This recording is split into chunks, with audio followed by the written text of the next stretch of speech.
It appears that the U.S. presidential administration of Joseph R. Biden is going to be somewhat similar to that of Donald Trump in terms of relations with Iran.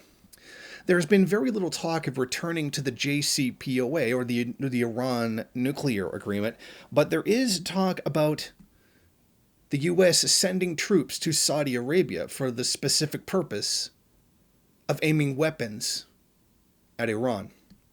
The U.S. military is looking into using a Red Sea port in Saudi Arabia and 2 additional airfields inside the kingdom, the military announced on Tuesday.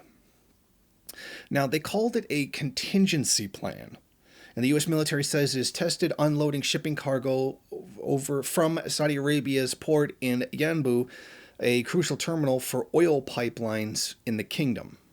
U.S. Navy Captain Bill Urban, a spokesman for Central Command, said the evaluation of the site had been going on for over a year, sparked by the September 2019 drone and missile attack on the heart of the Saudi oil industry. These are prudent military planning measures that allow for temporary or conditional access of facilities in the event of a contingency and are not provocative in any way, nor are they an expansion of the U.S. foothold in the region in general or in the Kingdom of Saudi Arabia in particular. Now, we should regard that with utter skepticism. The United States sending more military forces into the Middle East very much is a provocation, and then deliberately sending it where Saudi oil interests are with the specific purpose of trying to counter Iranian influence in the region. I mean, they're not there for no reason. I mean, if you believed this statement, then you would think that, well, they're there for no reason because there's no stated goal or objective for them being there.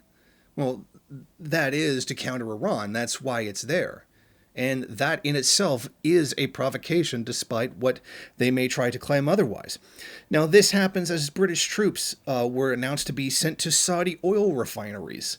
I reported this last year in December, which will cost the UK taxpayer £843,000.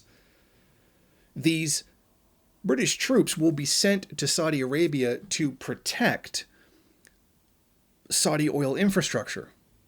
So as the attacks from Yemen on Saudi Arabia for the invasion of Yemen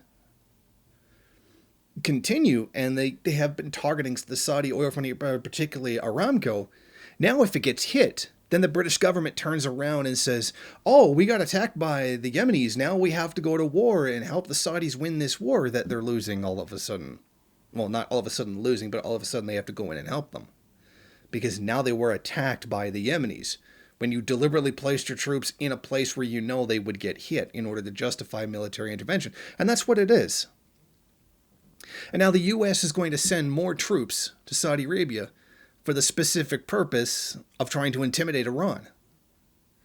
This is very much an acceleration of that policy of creating more hostilities with the country. And this comes at a time when people are calling for the U.S. to return to the JCPOA agreement. So this is not a coincidence.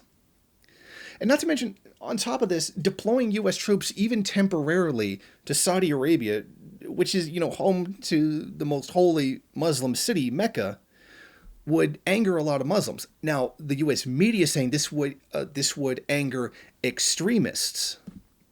Sorry, but anybody who's Muslim would be outraged by this. Not just extremists.